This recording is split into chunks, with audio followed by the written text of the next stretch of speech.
All right. Welcome to this webinar. This is actually going to be a pretty fun webinar, and I think that you will learn a tremendous amount today about about salaries, about the importance of them and the unimportance of them. And this is going to help you make very good decisions with your career going forward. A couple of things, and if you're at the beginning of your career, this is an important webinar for you. Or if you're just starting, if you've been practicing for a while, it's also a very important topic. And in general, this is something where you're going to learn a tremendous amount, and I hope you're going to learn quite a bit, and it should be a very helpful webinar. A couple of things I just wanted to go over before we start.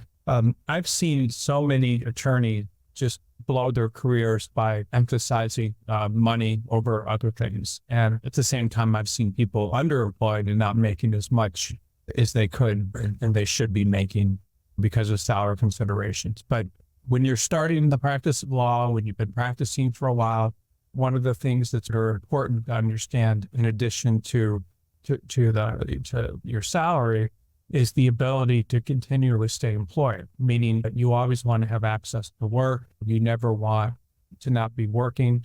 And very few people make that a consideration when they're looking for positions or when they're starting a career. I had a weird day. I'll just tell you, yesterday with my candidates, I always do two things. I do either intake calls where when they come into BCG, I'll interview them initially and learn more about them, or I'll also do what are called interview prep calls. And these interview prep calls are calls that I have with attorneys before they go out on an interview. And so just by some freak accident, I started my first call was like at 8 a.m. and I did half-hour calls. I might have had one or two blocks where I didn't have half-hour calls, but I did half-hour calls all the way up till 12:30. And just some never happened before, but almost all of those calls, I would say, out of maybe, I don't know, 8 calls, 7 calls, almost all of them were with real estate attorneys from large law firms that had good pedigrees, but that had been laid off. Every single one of them had lost their job. There was just no work for them. And they were sitting there in New York and Chicago and North Carolina, and gone to great law schools and went to big firms. And almost every single one of them, I think one was in the process of losing their job, didn't have a job. They're not working. They all lost their job. I have another candidate from Charlotte that was working at a giant firm, and he lost his job when the work slowed down. So the idea that I'm telling you is that, and this is one of the points that I'm going to be making when we start talking about careers, that regardless of who you are, if you're at a big firm or a small firm, or if you're a junior or if you're senior, your whole objective, like the whole objective of an attorney in your career, is that you never want to run out of work, meaning you always want to have work coming in and you always want to have things to do, because once you don't have any work, the game stops. You have to find another job. And a lot of people actually never find other jobs, at least in law firm, and then they end up doing other things.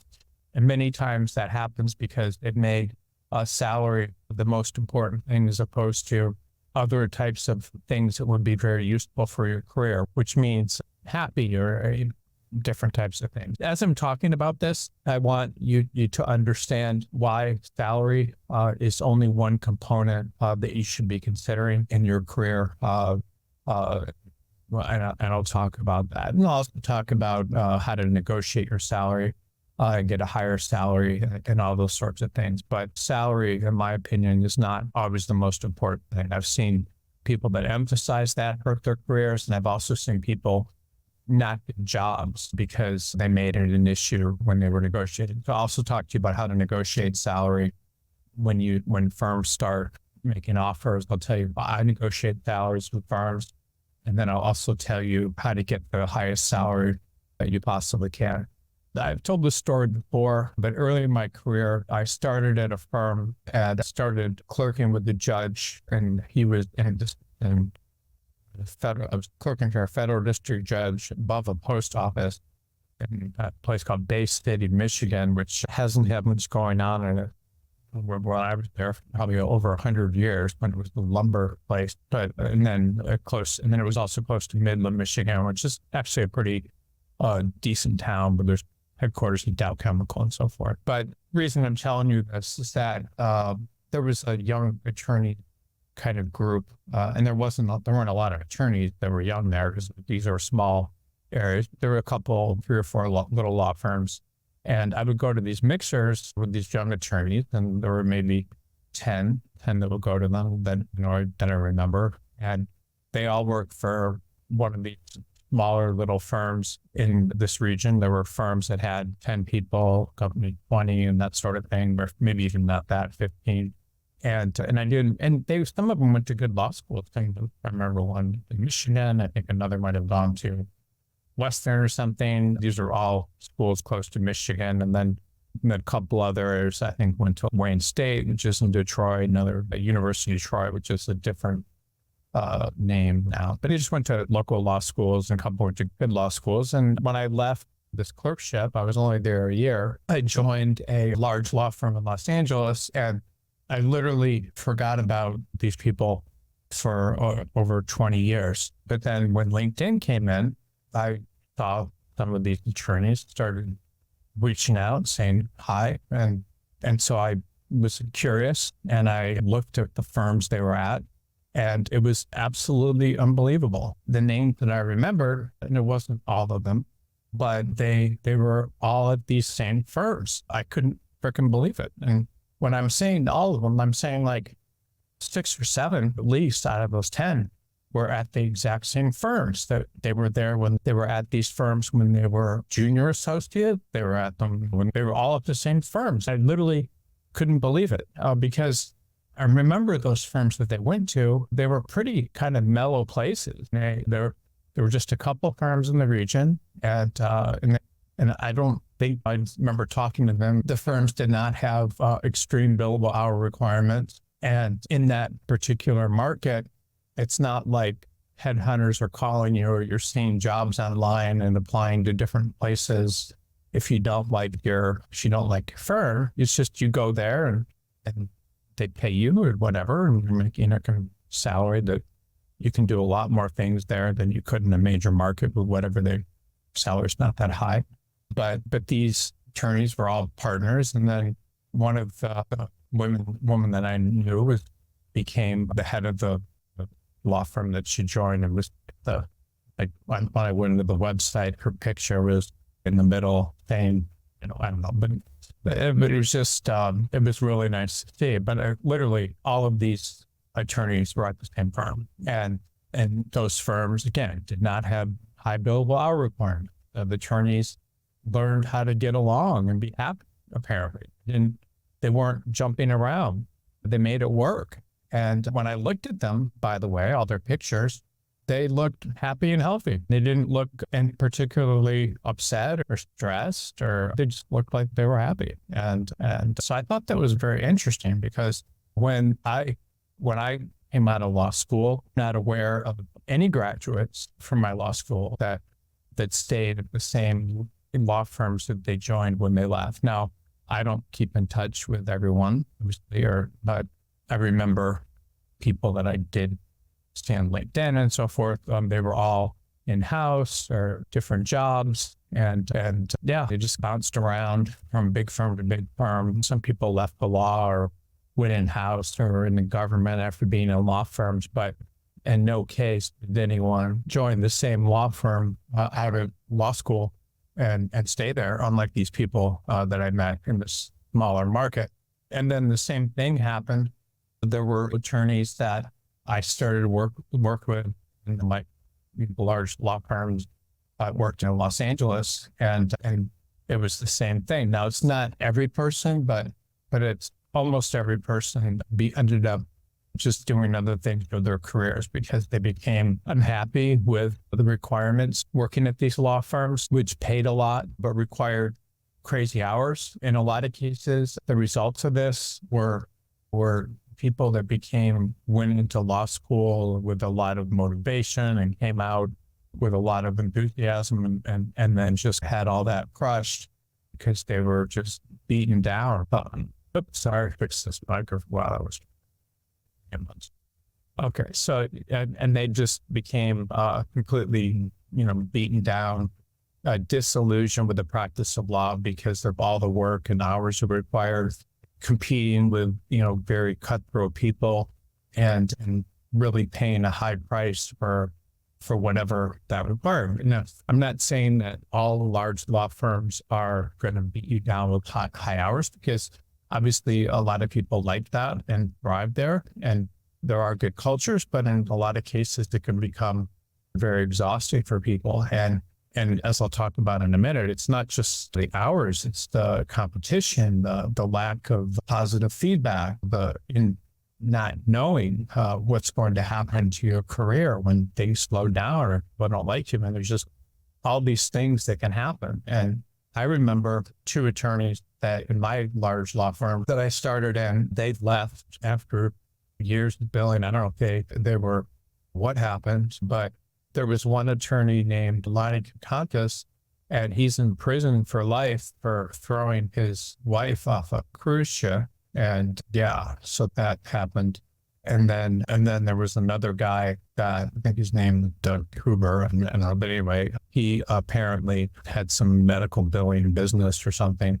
And again, you'd have to look it up, and ended up getting caught stealing a few $100 million and also in prison. These are just people literally that I was on a call, and one was 2 doors down from me and the other was 5 or 6. This is crazy. And almost all the career attorneys that started my career got divorced. I don't think any of them did. Substance abuse problems. Lots of people died early with heart attacks and cancer. I'm not bringing this up, but they're great issues, but I've had candidates die. I had one candidate, he was a partner at a big firm. His name was Jeffrey Sullivan, a really nice guy. And he worked really hard at long hours. And then I stayed in touch with him. And then he went home, and he was like 44, and just had a heart attack and died. But the second he relaxed, got away from work, and it's just crazy. And then another attorney I know, him a partner at a firm I worked with, and then had a heart attack, and again, very young, 40s. And then a lot of people just with these crazy hours and the stress of working in a firm, they look scary. They look like failures, and it's just rough. And so the idea, and also that happens to people, is they go to these big firms a lot of times, and because it's so competitive and the hours are so long, they sit there and they just bill on bill, and then the work runs out and they're just gone, or they don't have the ability to develop business, then they're gone. Your whole objective when you're practicing law is to have work coming in consistently and having stuff to do. So what can be scary about large law firms, and a lot of people don't understand this, that they will give you work to do for the first 7 years or so, but as you're become more senior, if you want to have work to do, you either need to get business or get under the wing of a very powerful partner that's going to push you along. So it's very difficult to keep work coming, and sometimes the type of firm you're at is going to really make it difficult to keep work coming. One of the reasons people, for example, from a lot of large law firms go in-house is that's the only way they can guarantee they'll have work. So when you're thinking about salaries and things like that, you have to decide what is going to happen. How am I going to continue to have work coming in? And this is very important. It's really the crux of your career, because I want you to just think back to these conversations I was having earlier yesterday. Like I had talked to some recent real estate agents, one after real estate firm attorneys, one right after the other, that didn't have any work and had been let go from large law firms.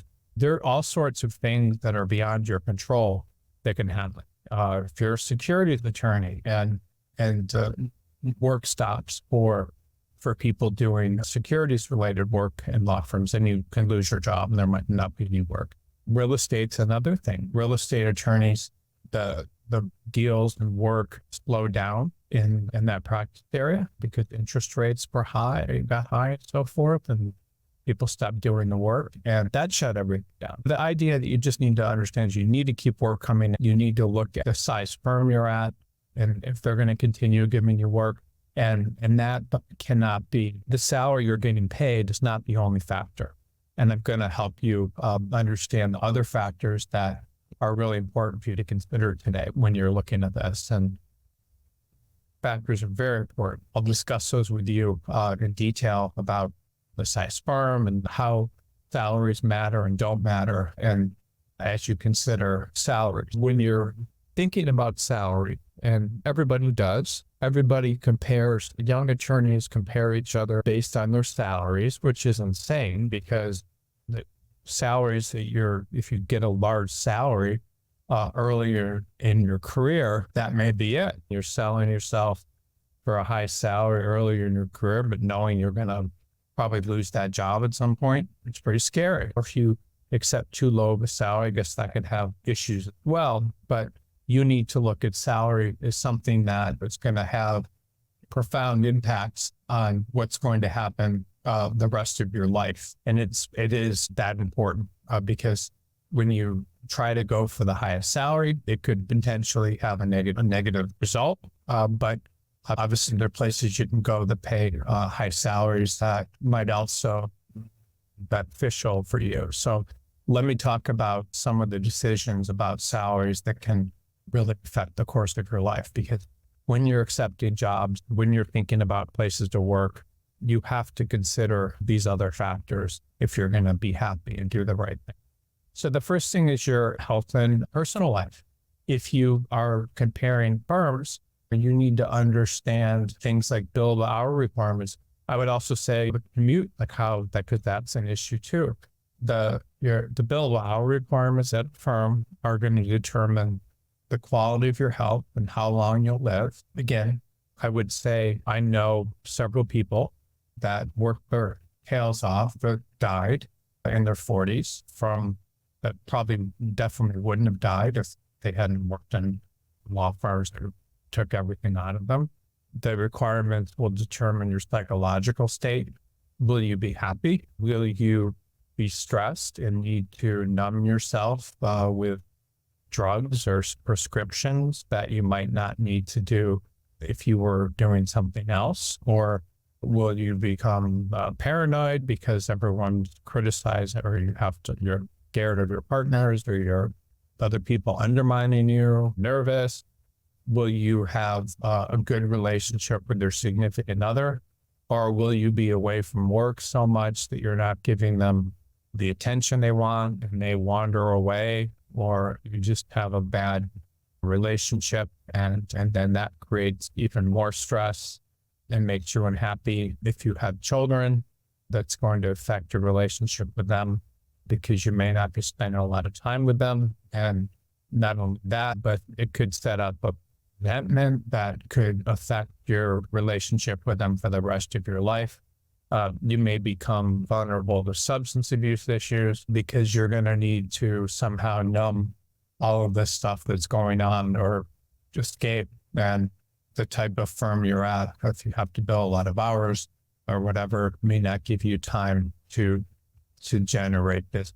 These are all major things that you need to consider, because if you make money and hours something that's important, these are things that will happen. And I can guarantee you that they do. These are all issues. I saw one guy go crazy.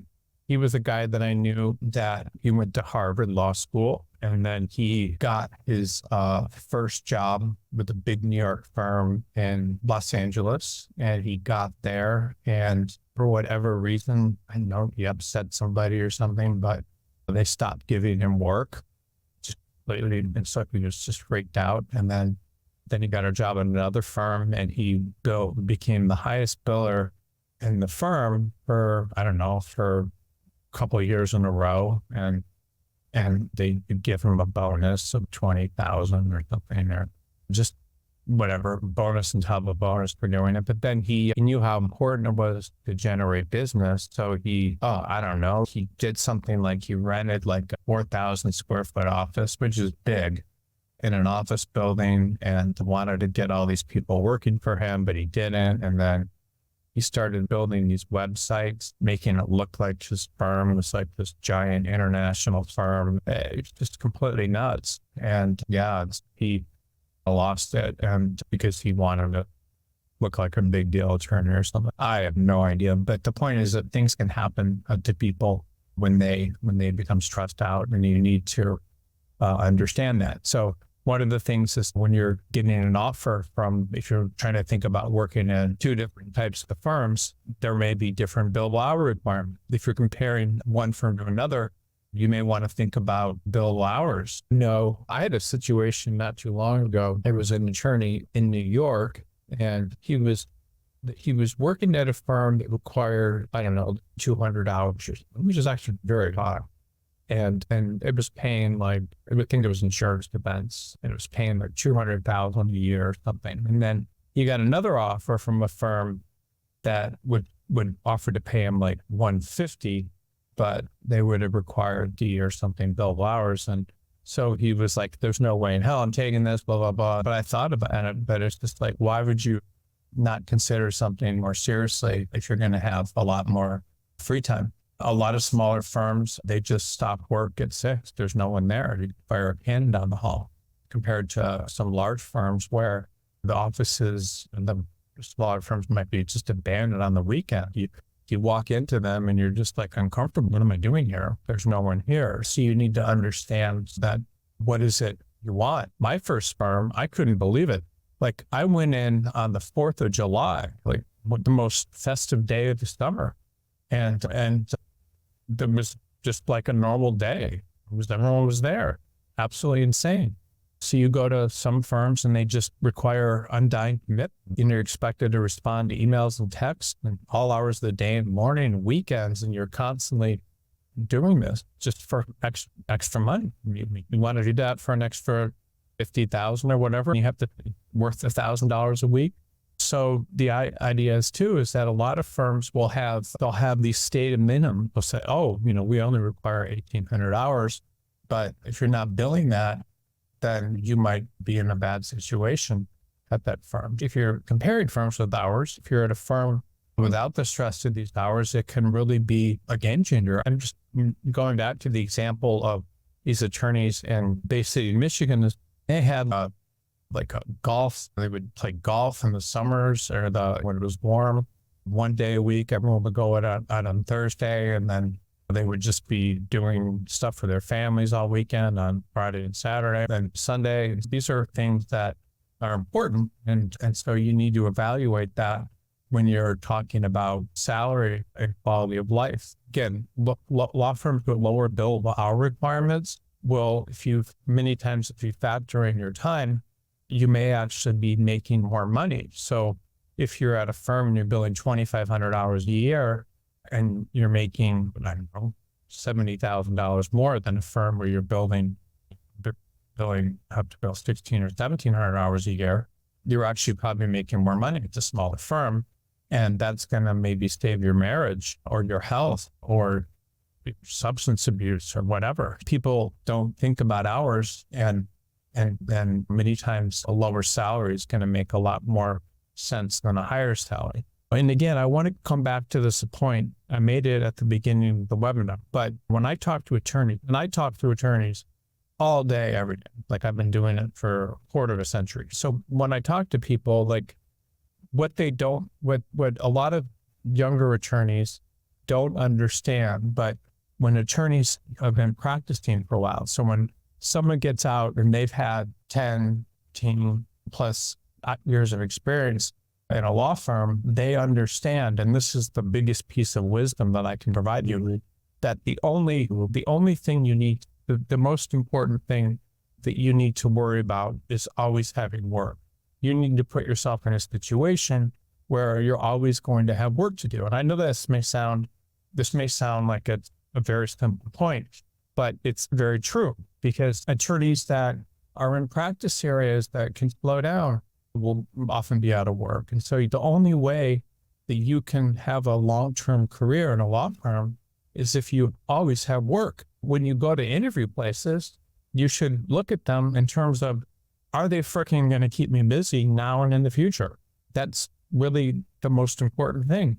Or if you are consider leaving your job and they're going to keep you busy now and in the future, then you need to think about that, because what happens to attorneys is they do things like they might go in-house. And when you go in-house, that's like the craziest career move. So dangerous, because what happens is companies will read the paper or the news. Companies go out of business all the time. They have your cost center in-house. When a new general counsel comes in, they usually get rid of the entire legal department in many cases, because they want to bring in their own legal department. And when a new CEO comes in, they bring in a new GC. People make these career moves, don't understand that it's not going to give them access to work. So you need to have work. And the only way you're going to have work is if you make the right decision about the types of firms you join, or you get business. So that's what you need to think about. It's more important than salary.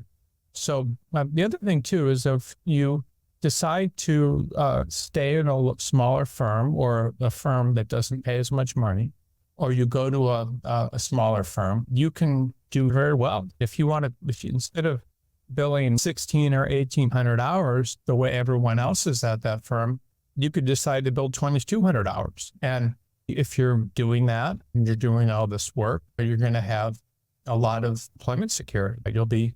That's a good thing if that's what you want to do, or you'll be able to make partner and whatever. You'll be a superstar. So it's always sometimes a good idea to be a big fish in a smaller pond. It's going to give you all sorts of advantages. It's good for your self-esteem, and it makes it more likely than not that you will make a partner.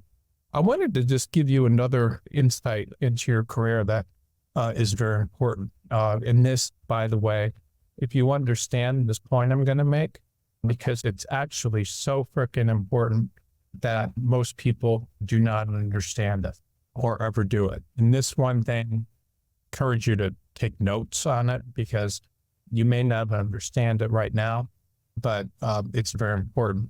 So in addition to going to a firm where you believe you're going to have work, or if you're getting clients, doing this for clients, the most important thing that you can do is have the ability to make work. So making work means finding things to do. If you're a corporate attorney, finding all these forms and things that the company needs to file to meet in compliance with whatever. If you're a litigator, figuring out, coming up with extra research and things that they should do, and doing more investigation of different issues and more work. And if whatever your practice area is, you need to figure out how to make things up to be done. Like, this is what good attorneys do. When they get business and so forth to bring in business, that's what they do. They'll say, you need to do this and this. And if you're an associate, you go to the partners and you say, the company or client should do this and this. And you just keep coming up with things to be done. This is how it works. This is what businesses do. Businesses are continually finding different ideas and things that they can do to attract more business. And so you need to find things to be done. And again, it's not just going someplace with work, it's making work. So if you can make work, then you're going to be in a very good situation. I'll give you an example of making work. When I was 18 years old, I decided I was going to start a business putting tar on driveways. It's called seal coating. And I would go out and knock on people's doors and tell them I wanted to do this, and I could do it for them for this price. And I got very good at selling it and doing the work and getting people to help me. And would go out and create tens of thousands of dollars of people wanting to do this each week. No one called me on the phone and said, I want to do this. I might have gotten a couple calls. I always went out and found people that wanted to do it. And then when I got there, I would offer extra services. I would fill in cracks in their driveways or make patches, asphalt and things. So I'd find work to be done and I would make work. And because I made work, I did well. But you need to make work. Everybody needs to make work. That's what partners that get business do. They go out and they find people and make work. So you need to make work. So not just having work in front of you that you're doing, it's finding work that can be done. So very important. Always think about, can I make work? How do I make work? So that's what anybody does that gets business. It's what any good associate does. They find extra things to be done, because if you make work, then you have work. If you don't have work, then you're just in a completely different situation. And when I did all this asphalt work or whatever when I was younger, by the time I was 18, I was living in a really nice apartment. I bought myself a Porsche, and not a new one, and all this stuff. My friends were sitting at home smoking pot and going swimming. And so it's just, making work will change your life if you know how to do this. You make work, you find things to be done. I remember, again, I'm telling a story. I keep telling these stories, but I think that they're very interesting. I had a guy I worked with several years ago. It was like he had gone to University of Chicago Law School, and he was in Washington, D.C., and he was working at and he'd done really well at University of Chicago Law School. I don't remember what it was, but his grades were just like off the chart. It was the best transcript I'd ever seen. And I said, what's your ranking? They don't rank me, but they told me I was like one of the top 2 or 3 students. Really good grade. And so he'd gotten a job in this big firm in Washington, D.C. I think it was a New York office or something, but it was a really good firm. And he was there for 6 months. And they said this partner asked him to work on, was very excited. It was like a young partner. And the partner had brought in some business for the client, from this client. It was like one of the first things that he'd brought in. This young partner was junior partner, very excited. It was this big matter, some case or something. I don't know where they were going to go all out and bill the client a lot of money. And so this guy was asked to work on some matters, and he decided he'd found a way that he could get rid of the whole case very quickly, like one motion, whatever, with some legal theory. And he believed that pursuing this was a complete waste of the client's money, and he could shut it down right there. Very smart. And so he went and told the partner about this, and the partner was very upset.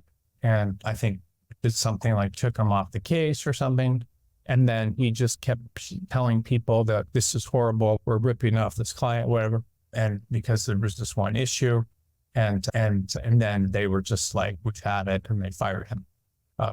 And on the one hand, you had someone like the partner that was trying to make work. Now, I'm not saying what they did was ethical, but they just fired him because he was taking away work. He was destroying work, and they wanted the work. This is how firms make money. They make work. And then I represented him, and he went to several recruiters, including myself. Each recruiter either told him that they didn't have any jobs, couldn't help him, or had one job. And I took him, and this is how I do things. I make work, sent him to a bunch of different firms, and marketed him and got him some very good interviews. But the point is, he make work. And so he did make work, and that kind of stuff can create a lot of problems. I'll tell you another story.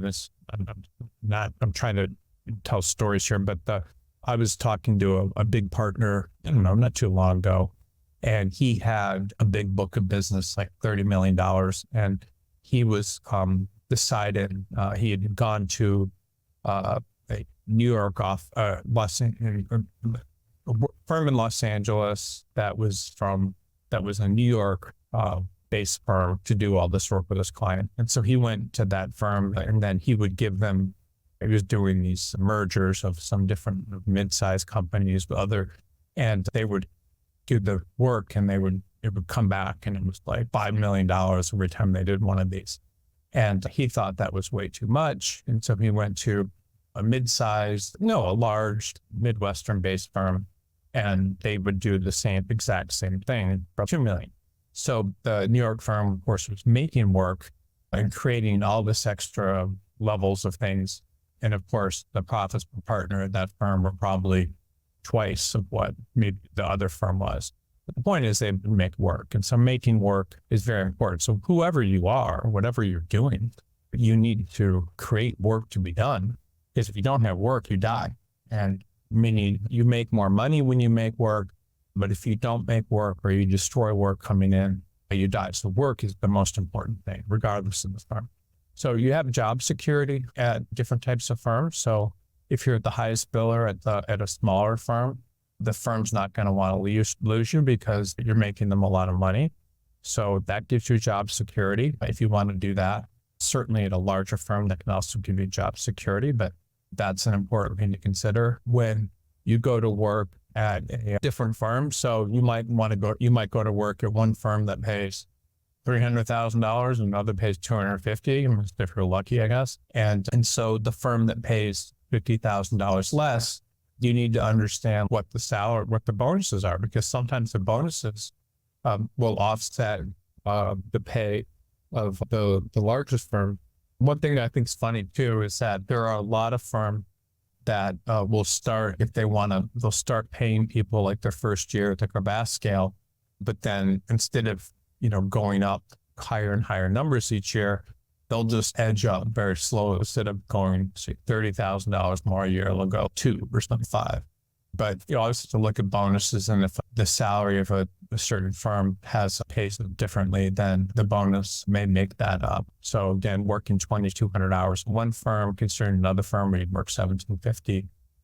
If you were to work 2,200 hours, or the law firm could have certain bonuses, it could be the same as working 2,200. You always need to consider that. The big thing I think, and I've been talking about this a little bit, but the biggest thing I think is important when you're looking at a firm, you need to understand your employment stability. You often don't know your employment stability. This is the thing that to me is the scariest, because I talk to people, again, all day, every day, that are in positions where they're looking for a job because they don't have any employment stability. There's so many factors that determine your employment stability, but every time you interview with a firm, you need to think, how long is it likely I will be able to stay at this firm?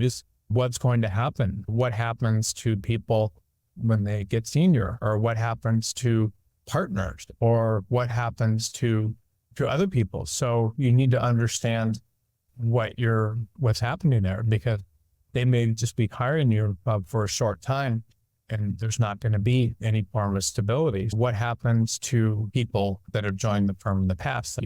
Are those people happy, or does the firm want you to advance, or does the firm just need work? Are you there just for the short term, or are they incorporating you almost as a family member and so forth that they'll protect? And what does that mean? It means that a lot of firms will join them, and they're just keep there to have you do some work. And then for other people that are making work, and then after when they don't need you, they will ask you to leave. But like that. There are other firms. I remember I was down in Texas not too long ago talking to some firms down there, smaller firms, and they were just lovely. They want to bring people in, and they'll keep them busy in smaller firms. And when they have work for them to do, and they're integrating them as members of their family, and everything's very congenial. Other firms, it's just like you come in there and they're going to pay you whatever, and very personal. And they look at you almost as just like a tool, just impersonal tool to work for them. And that's scary, man. That can be very scary. Some of the mistakes that I've see all the time, again, talked to people yesterday, talked to people on Monday, just people, once they receive a certain salary at a certain firm or whatever, they believe that they should receive the same salary at a new firm. The example would be, I don't know what it is in North Carolina, but I've had it's a very good market, by the way, North Carolina. There's just a lot of activity there for attorneys. I was very surprised by it, but I had a couple candidates there recently that lost jobs in large firms there and then expected to be making the same thing, but another firm. They were making a lot of money, especially in North Carolina. And what they didn't realize, and I kept trying to say to them, is that these firms let you go because they didn't have the money to pay you. If a firm, because of economic conditions, again, these are real estate people. A lot of these are real estate people. And that's just a big thing at this particular time in the economy. But if the firm couldn't afford to pay you this high salary, so firms are letting go all these corporate attorneys or all these real estate attorneys or all these IP attorneys or whatever the practice area is, then they're doing that because they can't afford to pay you and they don't have the work. So why would you expect these mass layoffs are occurring that you can find someone to pay you the same amount if everyone else is losing work? You might, but you have to understand that is something that could be happening. So if you lost your job because there's no work, then you have to find another firm that has the work, which I'm very good at doing, by the way. That's better. I'm not trying to, because you can do it, but you need to find someone that has the money to pay you the work. Some of the hidden costs of salaries that are important to consider, that there's high prices for taking big salaries, very high prices. So when you take a salary at the highest paying firms, and it doesn't matter what class year you are. I've placed people 20 years, associates, major law firms, the biggest and most prestigious in New York, but these salaries always come with a price. It's not free. So if somebody's paying you a lot of money, they're going to not give you the kind of they're going to make sure you work a lot of hours because they've got to pay you. Then if they're paying you these high salaries, the odds of you becoming a partner are very slim unless you bring in business, but you just don't have that opportunity. So you're working somewhere knowing that it's going to end. And that's like getting married and knowing that 3 years hence or 6 years hence, that person's going to basically kick you out of their life. Is that what you want? So you can't measure jobs just based on salary. You need to understand the cost. Salary is an exchange for getting work now, but not having it in the future. Is that a good risk? It could be, but it's setting you up for not having work and instability. So here are some trends in big firm practice areas. There's senior associates that I've seen in these practice areas: bankruptcy, capital markets, project finance, international arbitration, and people getting jobs in these practice areas in major firms in big cities. But the path is almost always the same. In this particular instance, I'm talking about lateral associates with 10 to 12 plus years of experience that get jobs in these practice areas. It's very common for people in, for example, project finance and international arbitration to get jobs as senior associates. But what happens all the time is they're asked to work there for a few years. So the firms use their skills and stuff, but then the firm doesn't want them to get too comfortable. So then they're asked to leave. And sometimes they're actually counsel positions, which is great, more common, but partner positions less common. So this happens.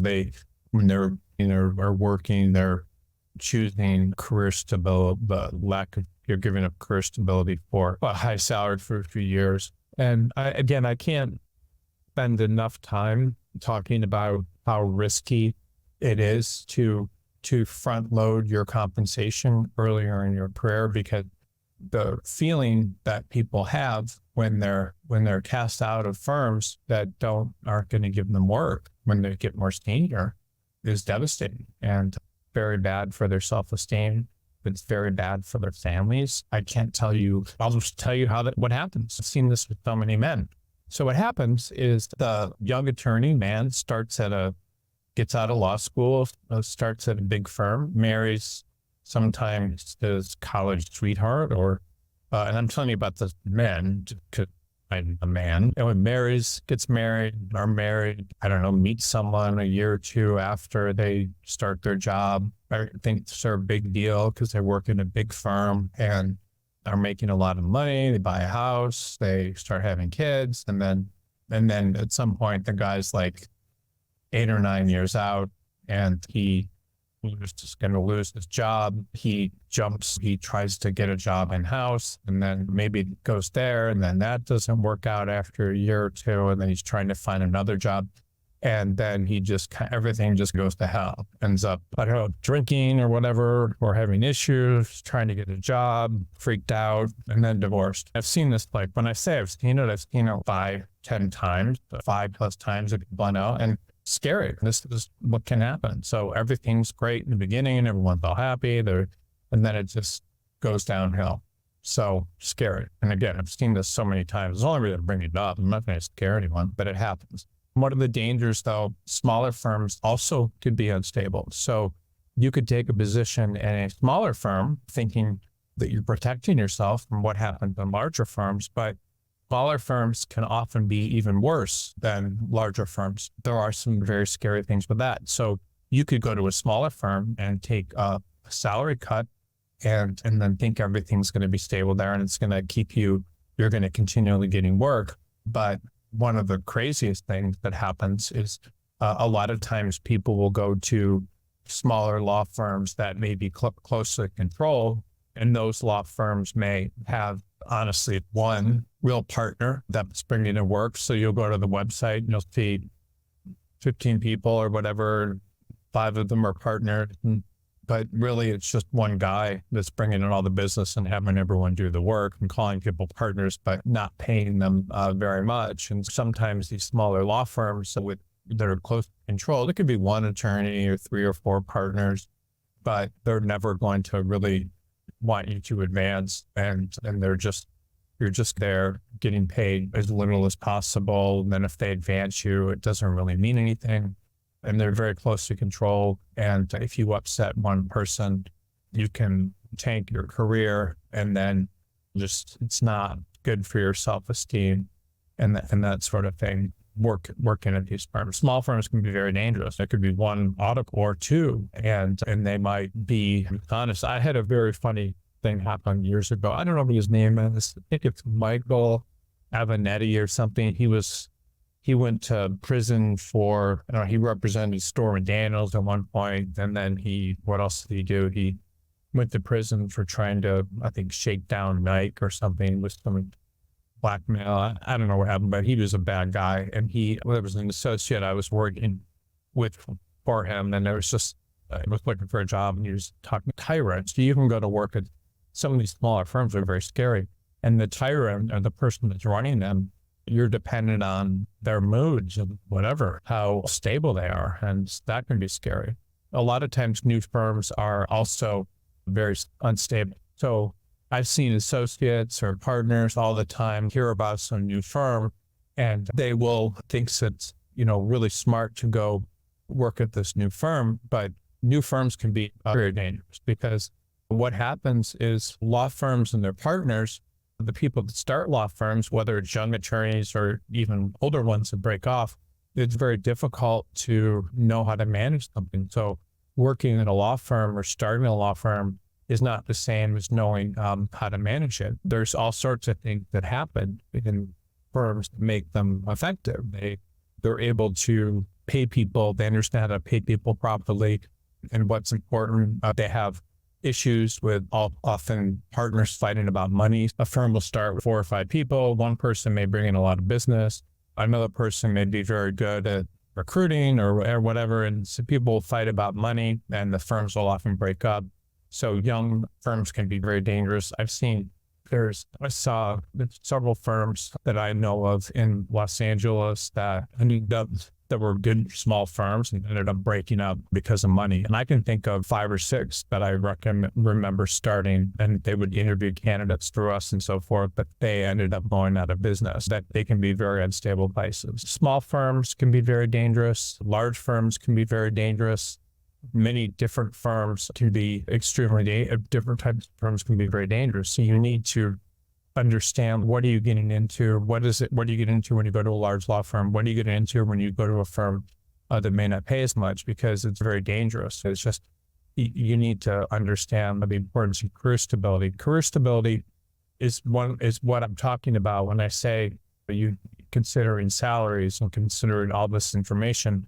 if you don't think about career stability, you're making a bad decision, because this is the most important thing. So large law firms, their career stability. If you go in-house, I told you about the dangers of in-house, because that's the traditional path. Like people will, in large cities, people will join a large law firm, and then they will think that's a good way for them to potentially go from a large law firm. It's a good way for them to, the only option that they have really, they can keep the work going, is to move in-house. And then that's very dangerous, because CEOs typically will bring in, like I told you earlier, their own legal department when one of them let go or changes. And company can go to 5 CEOs in a year, or different GCs. It's dangerous, and successful companies have ups and downs. So in-house, I don't think is good for career stability, especially when you think about how hard it is to get an in-house job. Some people may be applying to in-house jobs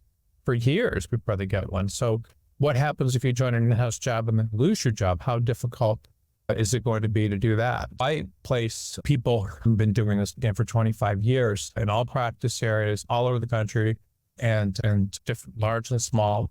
And the most thing I've consistently seen in terms of who gets the most interviews, who are law firms most interested in, who gets placed the most, who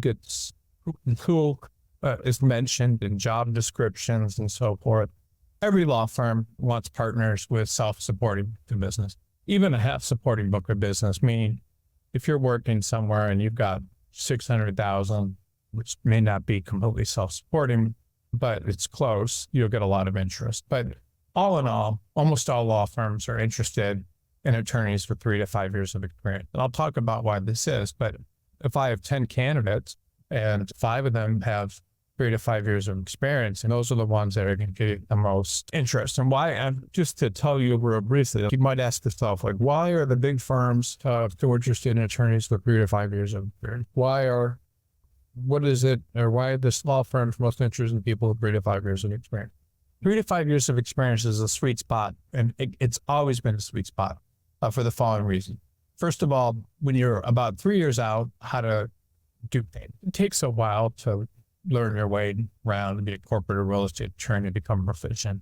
But after 3 years, you're pretty much able to do almost everything that type of work that could be handed to you. And moreover, you have no expectations of being a partner yet. You're still bright-eyed, bushy-tailed, and you think it's going to be possible.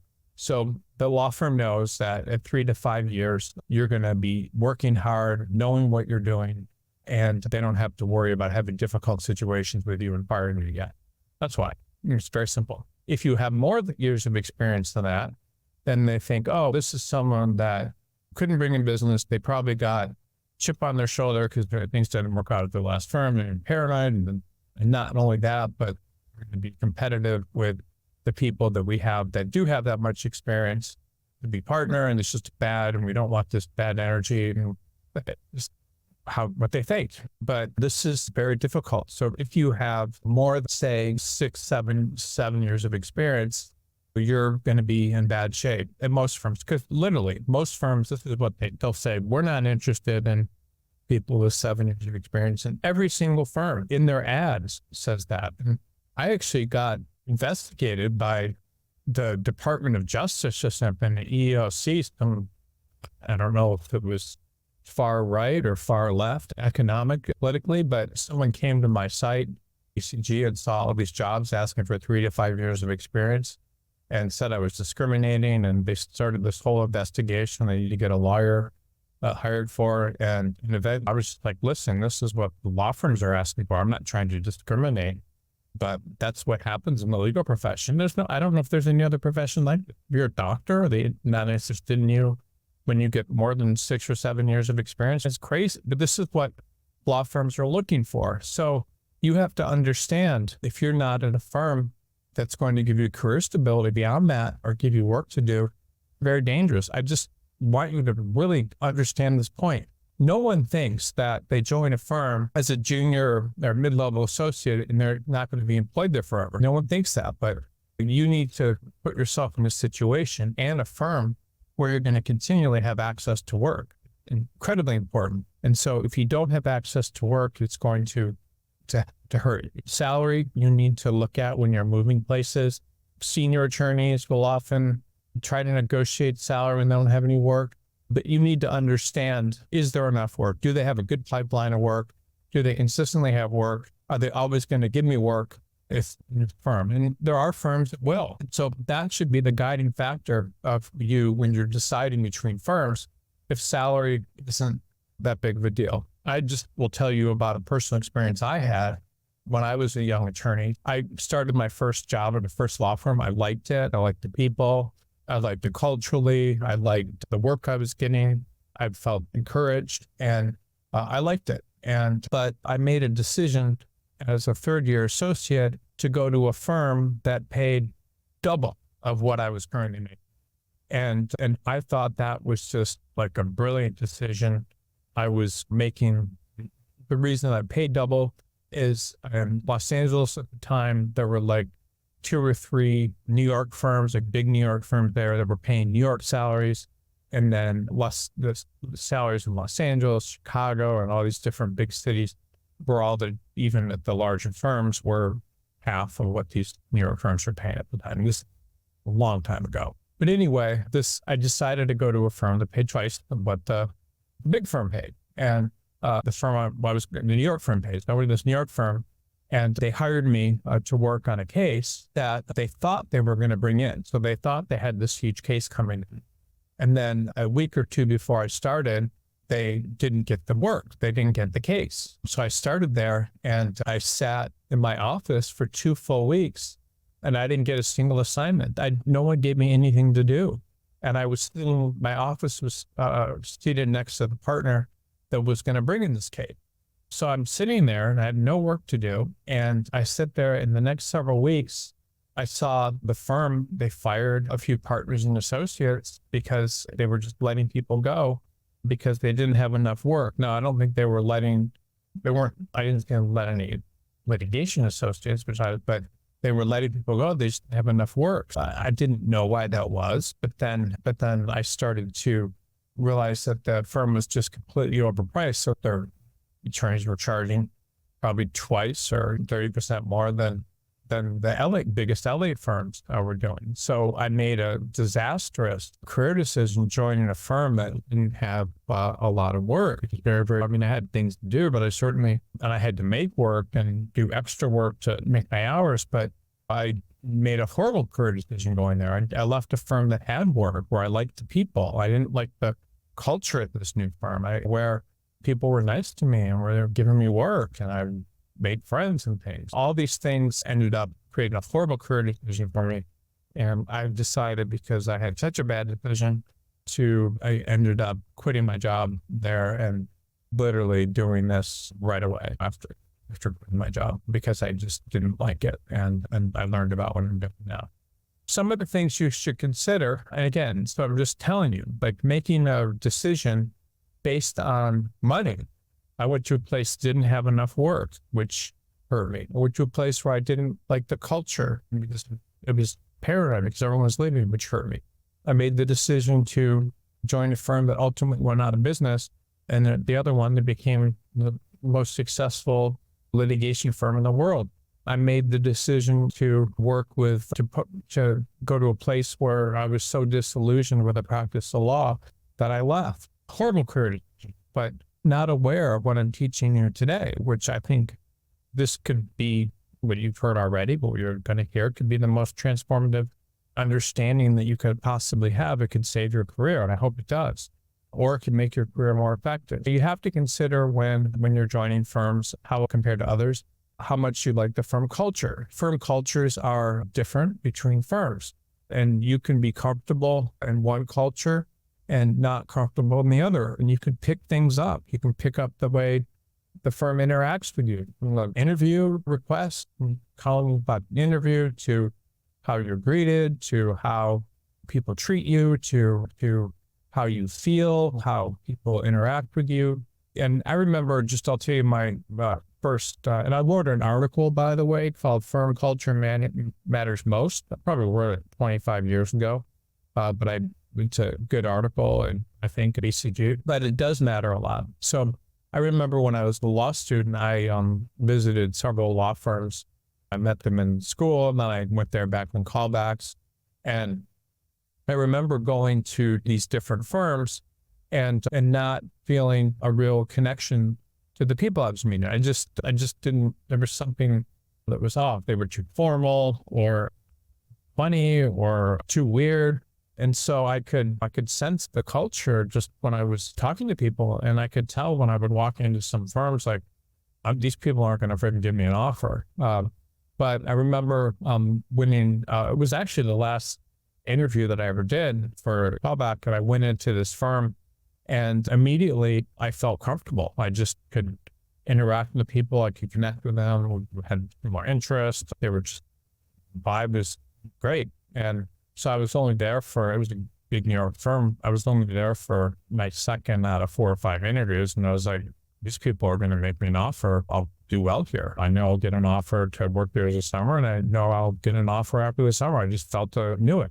I don't think you ever know that kind of stuff, but I just clicked. And then when it came time to get offers, it was not a good economy at the time. And there were 14 summer associates in my class, and only I and one other summer associate got offers. So it's 2 offers out of team that I just clicked with the people there. Culture is very important. And if you don't think about this in addition to money, it could be very dangerous for you. If you have a good culture, it means that you're going to connect with the people. You believe that they're going to be honest with you, not lie to you, and you're going to share interest. You're going to share similarities with them and the ways of looking at the world. And then when you have this, everything works better, and you're working with people that you believe have your back. Because if you're able to connect with people and you feel like they're your friends, then, and especially if you have really good relationships, if you're an associate with partners, or if you're a partner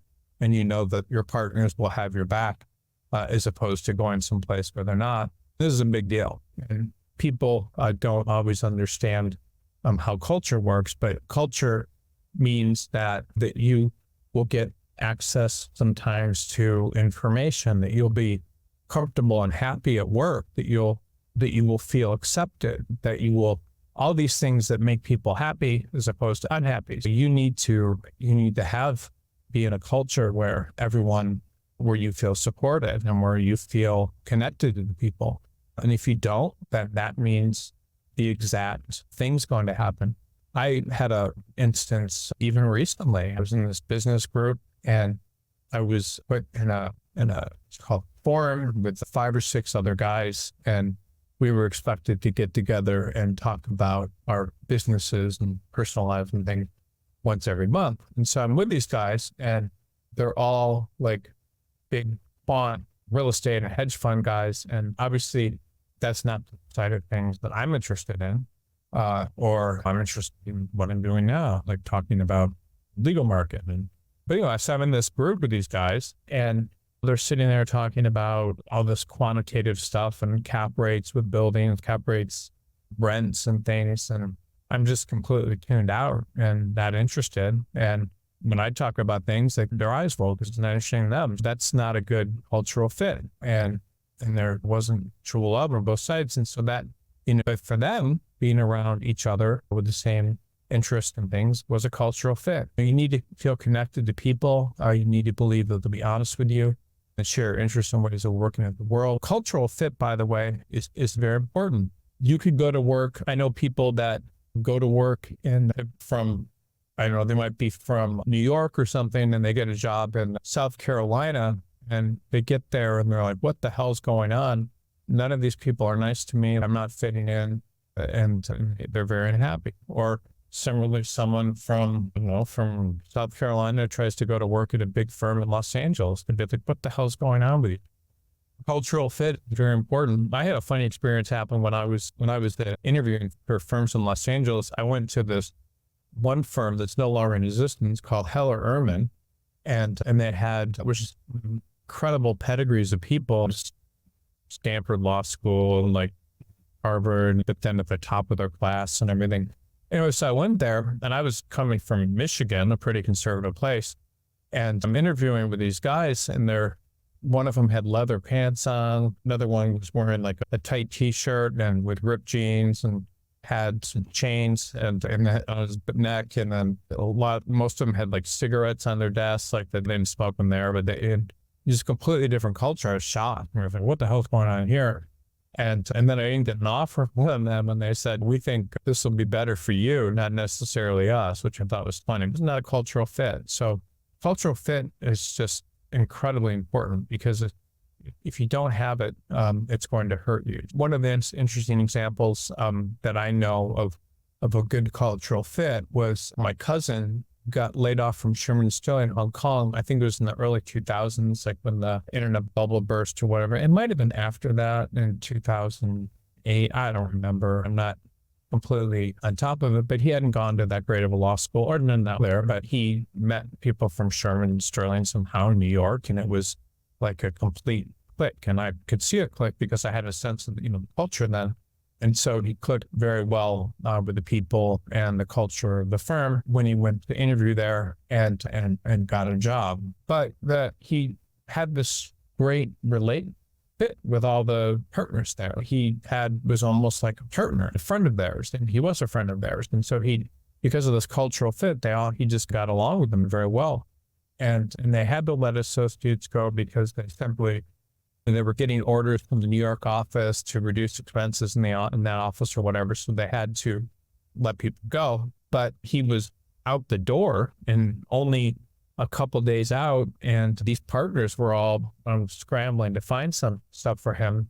And then they were able to find him this incredible position with a client in a very nice tropical location. And he got this job, and now he's GC of the company. He's making the 7 figures. I don't know what he makes, but a lot. And he's clicking with that culture and the people there, and good things happen. And he's actually still there and doing very well. He's got houses all over the world, and it's all because of that cultural fit. He clicked with the culture of Sherman Sterling, and then they had sent him to a place where he clicked there, and everything just worked out because of the culture. And none of this had to do with going to a fancy law school or any of that. It was culture. So when you're early in your career, a lot of people will think about, in this webinar, by the way, we're not almost, I know this is long, we're getting near the end, but when you're early in your career, I don't believe that salary the most important consideration. I think a lot of people, especially young attorneys that go to good law school, or young attorneys that didn't, whatever, they think that salary is the most important, as if the only thing that matters is how much someone is paying you when you get out of law school. And I'll just be completely honest with you that salary, in my opinion, not the most important thing. Honestly, it's not, because your first 5 years of practice, it takes about, and again, every attorney that I know of, not everyone agrees with this, but to be in a practice area where you know the ins and outs and the mistakes that people make, and how to do things a certain way, how to navigate things, how to relate to clients and opposing counsel, it's not easy. You don't just get out of law school and know what you're doing. You get out of law school and maybe you know something about contracts and property, whatever, but that's not really what it takes to know how to practice law. You need training. So when you come out of law school, you could go to a firm that pays $50,000 here and gives you great training compared to one that pays $200,000 to $300,000 a year and no training, but you need to concentrate yourself on getting trained. And if you're trying to, whatever your practice area, you need to get trained. I always tell associates, your number one objective is to get trained, and you're getting paid for getting trained, which is incredible. Like, what other profession will pay you? Doctors, when they're getting trained as residents and interns or whatever, they're not getting paid a lot, but they're getting paid basically as little as the hospital can pay them. But you're getting trained when you're a young associate. It's a very big deal. It takes maybe 10,000 hours or more or less to understand how to be good in your practice area. So you should not be that overly concerned of money. You should be concerned about being trained. Now, I will say a couple of points, and this is very important, if you are working for very accomplished attorneys, the biggest firms, you're probably going to get better training than if you're working for people that aren't. There's a lot to understand about training. It's a big deal, but the training in your practice area is extremely important, and you need to get that. You need to try to train, by the way, with the best people. Going to work with the best attorneys and watching how they do things is going to be much more important than training with people that may not be as good at training or in the environment. And I will say, and again, this is in praise of large law firms. Large law firms can have clients that have a lot of money, and those clients are willing to pay for work to be done as well as it possibly can, which means lots of research, which means documenting things in a very aggressive fashion. They'll just do the work the absolute best that can be done, whereas smaller firms may not have the resources to do that. But regardless, or have clients that are willing to pay for that. But regardless, you want to go to a place that's going to give you good training. One of the most important things I think too, that's going to give you career stability is the ability of a large law firm or small law firm or whatever to generate business. If you go to a major national law firm, you would have to bring in billion-dollar corporation or whatever sometimes in order to survive. I have a friend that he started, I think, Gibson Dunn or something, and in Los Angeles, and he went to Harvard Law School and did very well there. And they came out, they said something to the effect of, he tried to bring in business. They're like, no, you want to bring in Tesla or something, we'll love it, but we're not looking at the small client. So they only are interested in the largest clients and not smaller ones. You just need to understand what that is. If you don't have any business at all, you're never going to have any form of career stability. So you need to have business. And different firms, whether it's mid-size or smaller law firms, they may give you a better platform to generate business. I've seen people move often, not because they wanted to, but because they had to mid-sized firms from major firms, and then suddenly learn how to develop these huge books of business. So you can do very well if you move firms many times. Certain firms are going to be more conducive to bringing in business than others, but you can go to different firms. And if you go to sometimes you go to a large law firm to develop business. I've known people that went to major law firms, and because of that platform and the brand, were able to bring in a lot of business. So you have to think about where can you bring in business? How can you build up a book of business? How can you get business? Because that's going to provide you with a lot more. So this is some of the things that I think you should consider, where it's business generation, career stability, culture, and many times that's more important than anything else. So law firms will ask you about salary reform. And this is something that often burns a lot of careers, because people think that they need to say, I made this much money. They may be very proud of the fact that they make a certain amount of money, or they may demand to move a certain amount of money. And so you have to figure out how to respond to this, because if you respond that you want a certain type of money, they'll say, hell no, and walk away. And this happens all the time. I see firms all day will contact us and they'll say, what is this person's salary requirement? And that's a very difficult thing, because if we respond that this is what they want to make, oftentimes a firm will pay that much. The best answer if a firm asks you what your salary requirements are is you say, I want to be paid the same amount that others in my class are being paid, meaning you're just willing to do whatever they expect of you. That's it. So you don't want to act like you're expecting more or expecting less. You just say, I want to make the same amount. And sometimes the firm will push you and they'll ask you your requirements. And one of the things that I always try to get people to do is the stuff I'm telling you about. You say culture is important, the ability, hours are important, the ability to generate business is important. And if the firm is really pushing you on salary, that means they think that's the only way you're going there. Not necessarily for training, not the culture, not all these other things. You need to be very careful how you answer the question. And so sometimes you can refuse to answer. You can tell the firm you don't want to negotiate against yourself, which I've seen a lot of people do.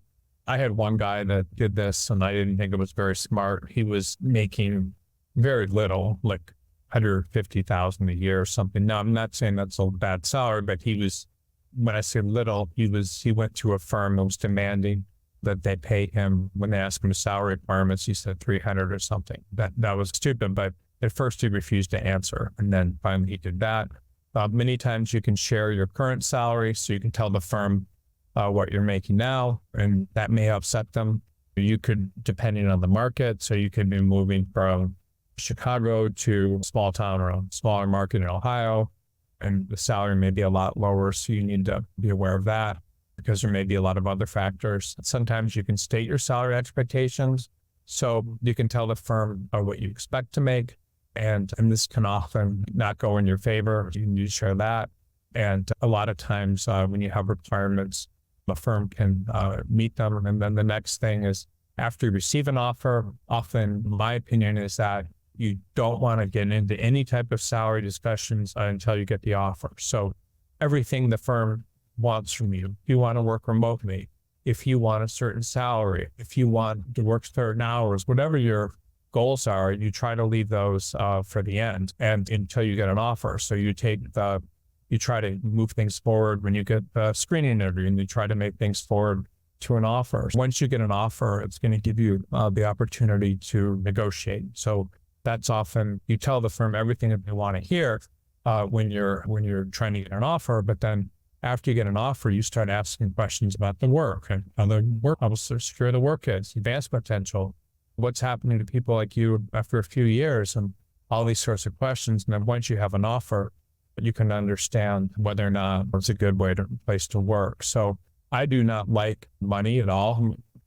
When people talk about that in interviews, I think it's one component of the job, but you should be evaluating all of these other things. If you're constantly moving for money and working for the highest bidder without any concern for your future, that's really dangerous. And again, I see this every day, that people that have done this, being concerned if money is all you want, but it's all really you're going to ever get.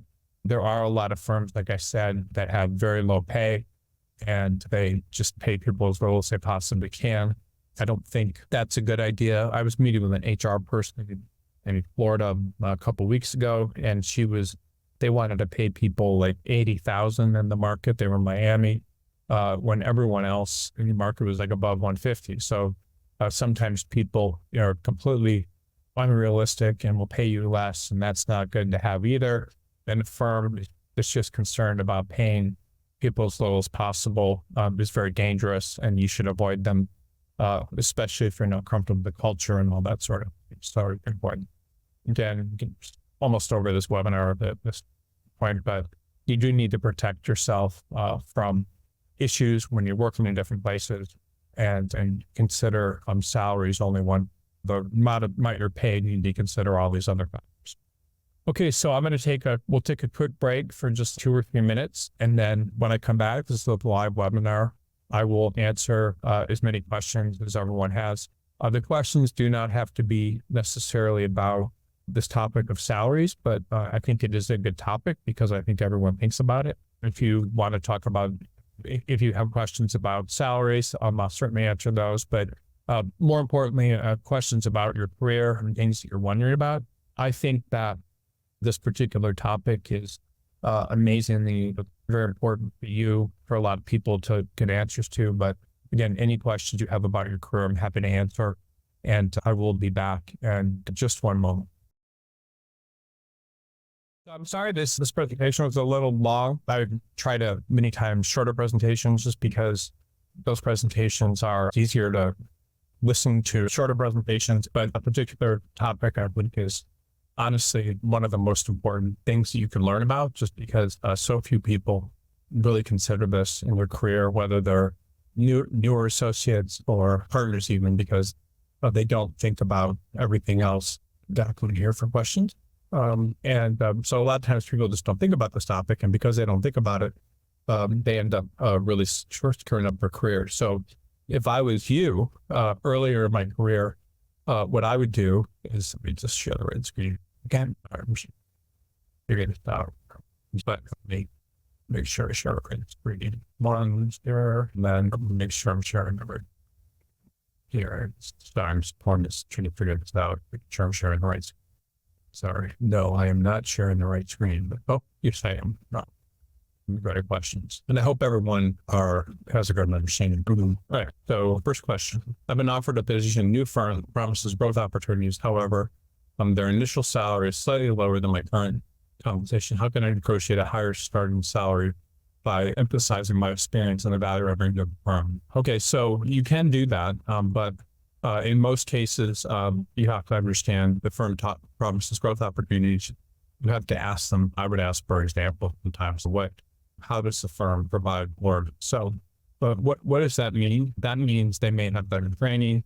They need to have more work. It means training. It means work, ongoing access to work. So you want to you want to see if there really is stability there. So you need to find that out. You need to need a firm that has ongoing access to work. So you want to make sure that there's always going to be access to work. Another thing that's very important when you're talking about salaries is you also need to worry about whether or not the salary goes up. So how does salary go up? So salary may go up quite a bit after. Let me just do something right here. Give me 1 second. There's someone's at my office door. Sorry about that. I'd love to have a little bit more professional, but situation maybe slightly may go up faster. So go up faster. So you need to ask about that. Now, if you want to negotiate salary, sometimes you can negotiate salary. You're more likely to be able to negotiate salary at smaller firms. The larger firms, you have to ask, why are you leaving your firm? And do you have these things, ongoing access to work, better training? Is it necessarily a better culture? And so you want to worry about those things as well. So those are important things that you should be considering. 1 second again, sorry, issue. So you want to worry about firm growth, better training. And then if you want to negotiate a higher salary, you can talk about your experience, but you need to understand if there's negotiation. So negotiation of salaries is easier at smallest firms, so there's not a lot of people at Gate. What does that mean? So I have a lot of clients that don't have a lot of associates. So they may not have a lot of associates working with the firm, and negotiation really automated. So it may be easier a lot of times at smaller firms than at larger firms where there's not a lot of salaries, a lot of people. At larger firms, if there are people at your class year that are making that salary, the law firm's going to be much less likely to be able to give you a higher salary than other people at your level, because other people are going to find out about your salary. And if other people at your level find out about your salary, then the law firm's in a position where, imagine you get a $20,000 or higher salary than 3 other people at your level. If the people find out at your level that you're getting a higher salary, they're going to suddenly have to pay 3 or 4 other people higher salaries. So their cost is higher. Now, if it's a smaller firm that doesn't have a lot of associates at your level, or doesn't even have any associates, then you can definitely negotiate your salary. You have to be careful. Obviously, large firms with set salaries, which would be like Am Law 100 or 200 firms, are never will negotiate most of the time. But the smaller firms are going to need you to negotiate. So those are all important things. But the other thing I would ask is what happens, to people here? Should the people stay?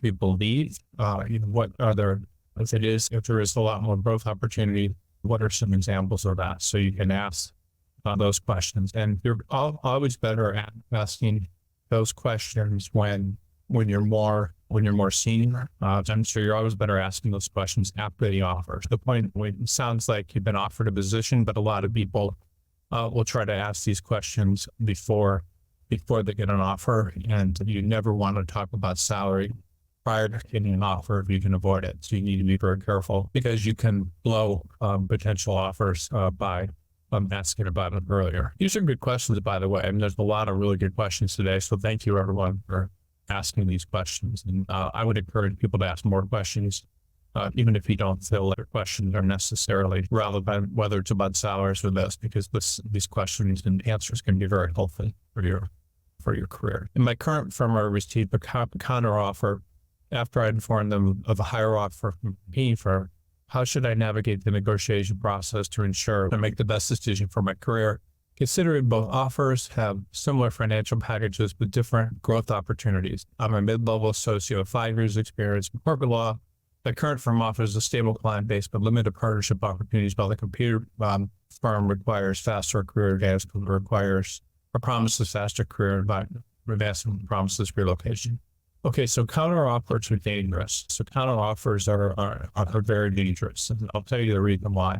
Most of the time when a firm makes you a counter offer, and this is not all the time, but most of the time what they're doing is they want time to replace you. So they know most of the time when you receive a counter offer, if you're out there looking for a new position, they know that you're probably going to continue doing that. You're likely to leave. So they want time to replace you because they figure you're going to leave anyway. That's dangerous. They also lose some trust in you. So because they know they get the feeling that you may not be in it for the long term. So counter offers, extremely dangerous unless the salary is much, much better and the firm can trust that. I always tell people that get counter offers. It's almost like the first rule of recruitment. If I get someone an offer and then they get a better offer somewhere else, they get a counter offer. They're very dangerous. Most of the time when you get counter offers, you're not going to be at that firm for the long haul. They will probably find someone to replace you, and you've lost their trust. And so that's dangerous. Now, if you're at a firm that has limited partnership opportunities, all firms, by the way, have limited partnership opportunities, really only come when the firm has to make you a partner. What does that mean? There's a bunch of different examples. So what does that mean to you? But what does that mean? That means that you have leverage over the firm. So how would you have leverage over the firm for them to make you partner? The only way that would happen is if you is lots of business, they're making a lot of money from you, and don't want to lose you. I'm just telling you why only reasons people will make you partner. So they're making a lot of money from you. They do not want to lose you. That's one reason they'll make you partners. The other reason is you can sell so much, sell and work hard. So it would just unmotivate junior people. So they will offer other attorneys, other associates. So what does that mean? That means that they will, if you worked really long hours and you've done really good work, if they don't make you partner, it's going to get people very unmotivated. Say you bill 2,800 hours for 2 years straight. Everyone saw that. They made you partner, and they need to show other associates that if anybody works as hard as you do, there's rewards. So they will make you partner, but you'll still need to generate business to stay. So that's one of the issues that they'll make with partner. Now it says the community firm offers faster advancement. So what does that mean? They may give you faster career advancement, but you will still need to generate business. How is that possible with the new firms? New firms may have lower billing rates or practice that is certain to me in the firm. Here's an example would be, and I'm sorry for giving so much detail here, but I want to make sure everyone understands this. What does that mean? That may mean you'll be maybe more generalist in corporate law. So you're more of a generalist. You'll do M&A, general corporate, general corporate, et cetera, as opposed to one type of opposed to maybe just doing security, which would be whatever. And so being a generalist and a smaller market, if you're moving to a smaller market, they give you more opportunity. So what does that mean? So a lot of times when you're in a big firm, we'll have you be very focused on the practice area. A large city give you lots of focus in your practice area. So that means basically that it's difficult to bring in clients in the larger market because it gets that focus. And then when you go to, you move from, let's just say from Chicago to Louisville, law firms in Louisville, that they're going to be doing more generalist type of work. And that means, when I say generalist, that means you will be maybe doing all different types of corporate. And so you can go out and meet all sorts of businesses like mid-sized businesses, smaller businesses, and you can do offer to help them with all sorts of generalized corporate type work instead of just this focused stuff. And then being able to generate that type of work is going to be much easier than trying to go out and talk large companies and they usually for M&A or something that are big firms. So being a generalist means, and a lot of attorneys in these smaller markets do very well doing that. So being a generalist means that you're able to reach different. Being a generalist in a market like that will make it easier to generate business because you can meet businesses and people and offer to do all sorts of corporate work for them. And it's much easier in a smaller market many times than in the largest markets to do that. Very big question in terms of money and so forth. But at the point where you're a fifth year attorney needs to think about, need to think about ongoing work that you can do yourself, work that you can generate yourself, and also work that the firm has.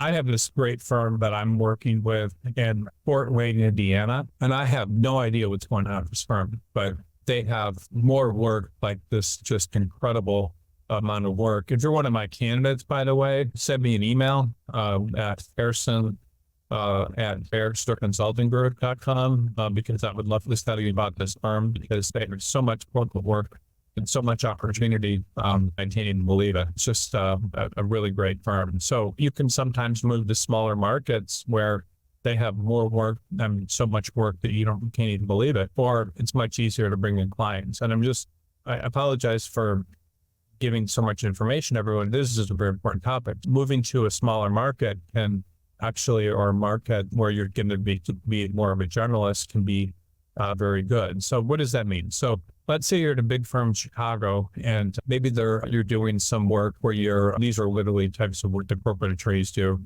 where you're packaging all sorts of auto leases or auto financing packages and you're securitizing them. And then that's all you do, or these automotive securitizations of auto loans or something. And that's not an easy practice area to generate business in. So then you go to a smaller market where you get to be a corporate generalist and do all these different types of things. You can go out and meet with businesses and network and offer to do all their generalist corporate work, which would give you a lot of career stability compared to working in a larger market and being in a situation where you may have some issues. So great question, by the way, this person that just asked it. And if you want to ask a follow-up question on this, I'm happy to answer it if you'd like during this webinar. Great question. Okay, I recently returned from a 6-month maternity leave and have resumed my full workload. Before my leave, I was on track for promotion and a significant raise. How can I renegotiate my salary to reflect my ongoing contributions and ensure that my career progression is not adversely affected by if it can come up? Okay, so one thing that I think is very positive is, and it's actually gotten better and better the longer I've been doing this, women that take maternity leave and come back, law firms actually respect them.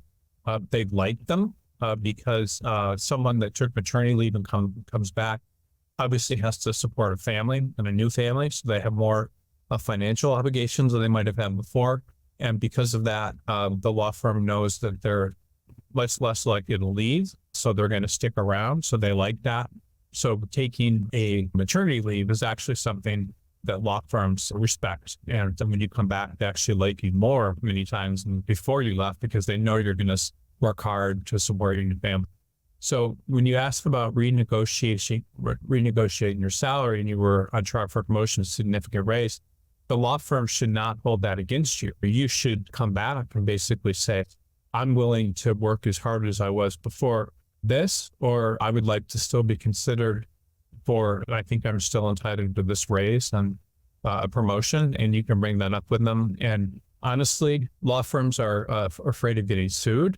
So they will often really be okay with this. They're not going to expect you to, they will want to give you a raise and promotion after leaving. And if they don't, that's going to look very bad. They're actually open to getting sued and all sorts of things. But you definitely want to, I think it's okay to negotiate that as well. Now, I wanted to bring up another factor that is very relevant to people, for men especially. And one of the most dangerous thing that a man can do, and I hate to say this, but while there's not discrimination, I don't think against women, that leave, there definitely is for men. I can't tell you how many examples I've seen of men that have taken maternity leave or paternity leave and come back and they are just like iced out. People stop giving them work. It's not respected. It doesn't reflect whatever the macho attitude that law firms expect out of men. And I have seen so many examples of people's careers just going to hell when a man takes paternity leave. And I'm not going to mention any firms, but it's almost universal that when people do this and they come back, it ends up hurting them. So you need to be very careful about that. If you're a woman, I do think that you can come back and still ask for these things.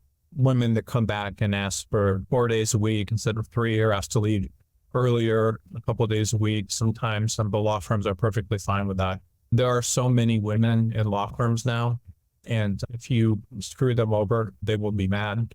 And you can't have a culture where women aren't allowed to leave firms and come back. So that's just not respected. It's something you need to be very careful about.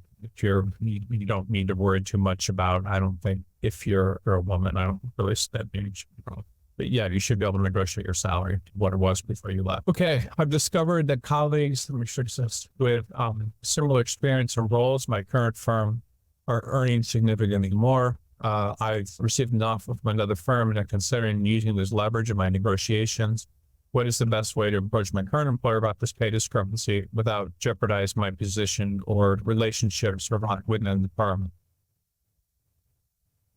Paying people with similar experience and they're making more at your firm, I do not like that. So if that is happening, I don't like that. I don't like that because the firm is treating you unfairly. And I don't think that that's a good place for you to stay. I think that your current firm is not paying you what they should for one reason or another, then that says something about how they view you or what they want to get away with. And frankly, if they're doing that to you, they're probably going to screw you over sometime in the future anyway. So I don't like that. And I think that in most cases, if that's happening, it should be a firm you don't work at. If you use that as leverage in your negotiations, then the firm is probably going to, firms, that realize you are going to leave, well, we'll replace you. So these firms will replace you, meaning find someone else, and like, problem, or stop giving you work. And so I would be anytime you get an offer from a competing firm as an associate and you try to use that as leverage, they will realize you're going to leave, and it's just not a great career move to do that unless you feel that you're so comfortable at the firm you want to use that. But anytime you do that, it doesn't usually end well. You can certainly use that as leverage in negotiations, but I don't know if that's going to help you. If you want to, you can approach the firm and you can say, I'm getting a lot of interest in the market from other people. I'm called by recruiters and I don't think I'm being paid fairly compared to the market. Would you do something about it? And sometimes they will, just based on that. But were me and my firm was doing what they're doing to you, I would be interested, and probably I wouldn't stick around there because that's just disrespectful if they're not paying you the same as they're paying other people at your level. So next question is, having worked at a boutique firm for 6 years, I've developed a niche expertise in environmental law. I'm now considering an offer from a large multinational firm where my specialized skills are highly valued, but I'm unsure how to negotiate terms that reflect my boutique firm experience. How do I negotiation strategies differ when moving from a boutique firm to a large firm? So I think this is awesome. I love it when people in niche practice areas at smaller firms that don't pay a lot are able to use that experience to move to larger firms. I think that's outstanding that you were able to do that.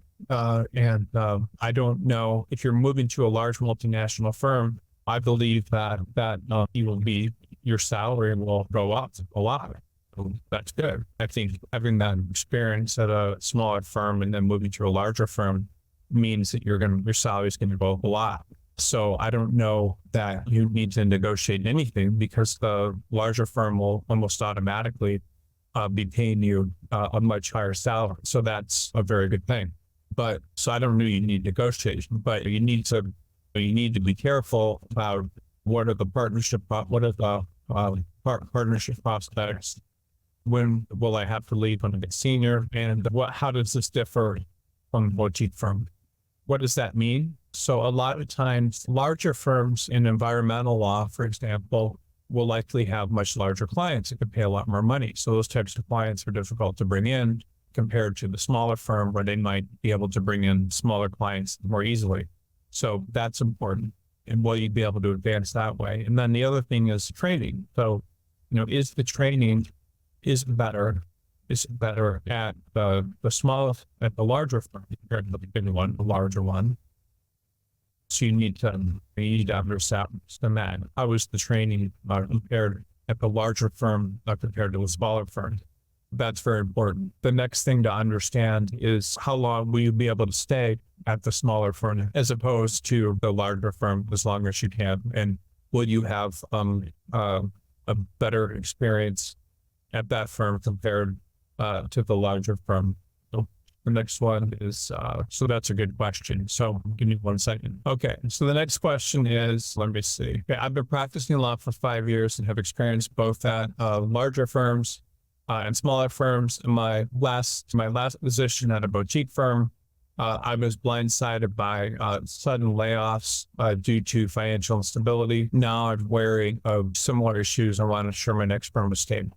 So what happens at a lot smaller firms is sometimes smaller firms may have less of a client base.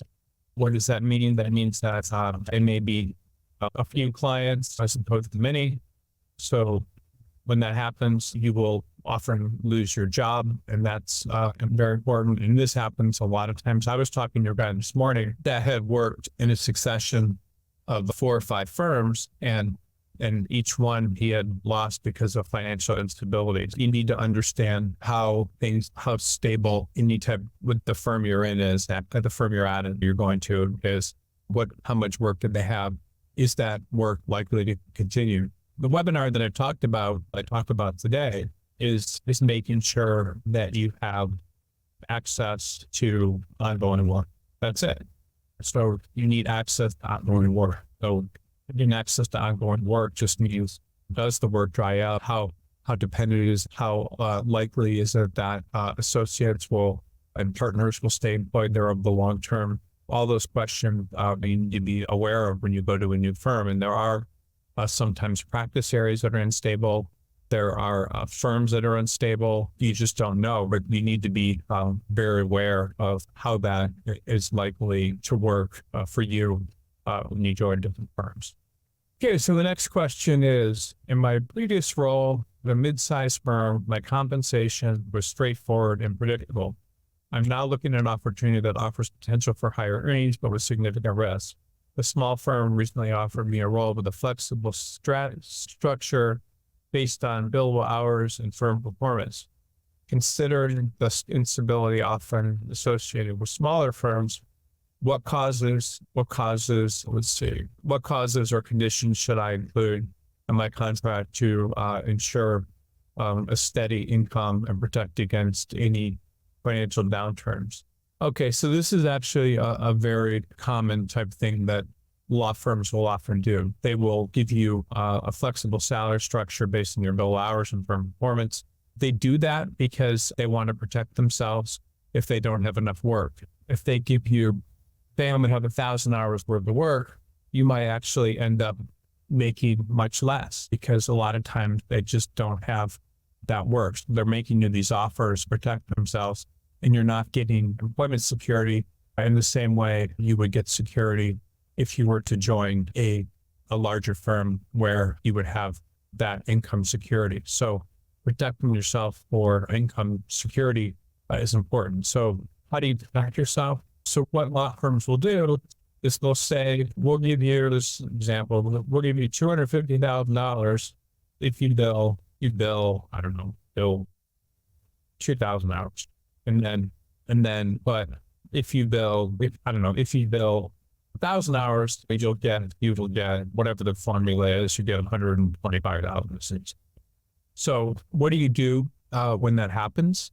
You do not allow a firm to dictate your compensation. This in this particular scenario you're saying, I have two partners that I'm representing right now that don't have a significant business that are coming up against this. So the only way to do that when you negotiate is you say, I want to be paid a minimum of $200,000 as long as I earn $200,000 for full, I don't know, whatever it be, for $100. I'm just giving you an example, $1,500 or more, or $750, whatever. I'm not understanding the math here.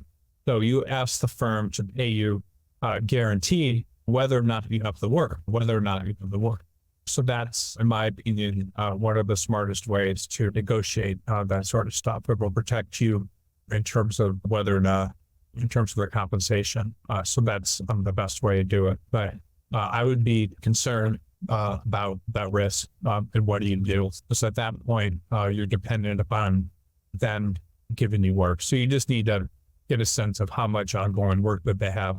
And if they're unwilling to help you, or if they're unwilling to do that, then that's not great. So the next question, let's see, how do you make yourself as an attractive candidate if you went to a tier 3 or tier 4 law school? That's pretty easy. You will always be an attractive candidate. And by the way, everybody, regardless of the law school you went to, regardless of how well you did, you're always a candidate for something. You get the best job you can. So what does that mean? That means simply that you may get a job that doesn't pay very much, but whatever, you take that job. That's the best job. So you take that job, whatever it is. Let's say you get an example would be personal injury firm, paying $50,000 a year. Who cares? You do the best you can, and then you use that experience to get better jobs. You just throw yourself into it. My advice for anybody, regardless of the job you get, regardless of how much you're being paid, is throw yourself into it and into the job and do the absolute best you can. So you give it everything you got, and you just that's it. And then you just give it everything you can. You don't resent the fact that you don't have a better job. You just give it everything you have in terms of your motivation and how much you're pushing in. Because once you get a good experience at one firm, then if you've thrown yourself into it, you can get a better job at another firm. And by the way, everyone, it doesn't matter where you went to law school. I've seen people go into practice areas like personal injury, workers' comp, insurance defense, or immigration, or whatever the practice area is, and trust in the states and really learn their practice area, and then come out as just incredible after they throw themselves into the practice area and do very well. And there are practice areas where performance is not, where your law school just does not matter. You cannot get a job many times if you didn't do well at 3 or 2 for law school in a major law firm, because you're competing against people that didn't go to those.